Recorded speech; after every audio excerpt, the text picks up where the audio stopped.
फुसफुसाते जंगल की कहानी। एक छोटे शांत गांव में एक घना जंगल था जहां कोई जाने की हिम्मत नहीं करता था। ग्रामीण कहते थे कि वह जंगल प्रतिशोधी आत्माओं से भरा है। वर्षों पहले एक लालची लकड़हारे ने गांव वालों की चेतावनी को अनदेखा कर दिया और पेड़ों को बेरहमी से काटता रहा। एक रात वह गायब हो गया और वहां सिर्फ उसकी कुल्हाड़ी रह गई। तभी से लोग हवा में फुसफुसाहट सुनते थे, जैसे कोई उन्हें दूर रहने की चेतावनी दे रहा हो। एक दिन 3 साहसी किशोर, मार्क, सारा और एमिली, उस जंगल को देखने निकले।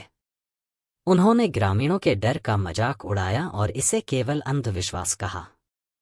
टॉर्च और कैमरा लेकर वे भयानक जंगल में घुस गए, उन फुसफुसाहटों को अनदेखा करते हुए जो उन्हें लौटने के लिए कह रही थी। जंगल के अंदर जाते ही माहौल अजीब हो गया। हवा ठंडी हो गई, पेड़ जैसे उनके चारों ओर झुकने लगे और फुसफुसाहटें करुण चीत्कार में बदल गईं। सारा घबरा गई और बोली, शायद हमें लौट जाना चाहिए, लेकिन मार्क ने उसकी बात को डरपोक कहकर हंसी में उड़ा दिया। जल्द ही वे एक पुरानी सड़ी गली झोपड़ी पर पहुंचे। अंदर उन्होंने लकड़हारे की कुल्हाड़ी एक लकड़ी के ठूंठ में फंसी हुई देखी। जैसे ही मार्क ने उसे खींचा, फुसफुसाहटें अचानक गगनभेदी चीखों में बदल गईं और लकड़हारे की आत्मा प्रकट हुई। उसका चेहरा क्रोध और पीड़ा से विकृत था। तुमने वह छेड़ा जो भुला दिया जाना चाहिए था, उसने गरजते हुए कहा, और जंगल जीवित हो उठा। बेलें उनकी ओर बढ़ने लगीं और चमकती आंखों वाले काले साए उन्हें घेरने लगे।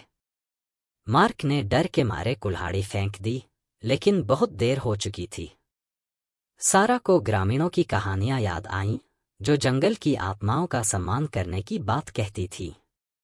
उसने कांपते हुए हाथों से घुटने टेक दिए और माफी मांगने लगी। एमिली ने भी झुककर दिल से क्षमा याचना की। आत्माएं रुकीं, उनके धुंधले रूप झिलमिलाने लगे। धीरे धीरे वे पीछे हट गईं और हवा में केवल सन्नाटा रह गया। लेकिन मार्क, जिसने जंगल की चेतावनियों का मजाक उड़ाया था और कोई पछतावा नहीं दिखाया, फिर कभी नहीं दिखा।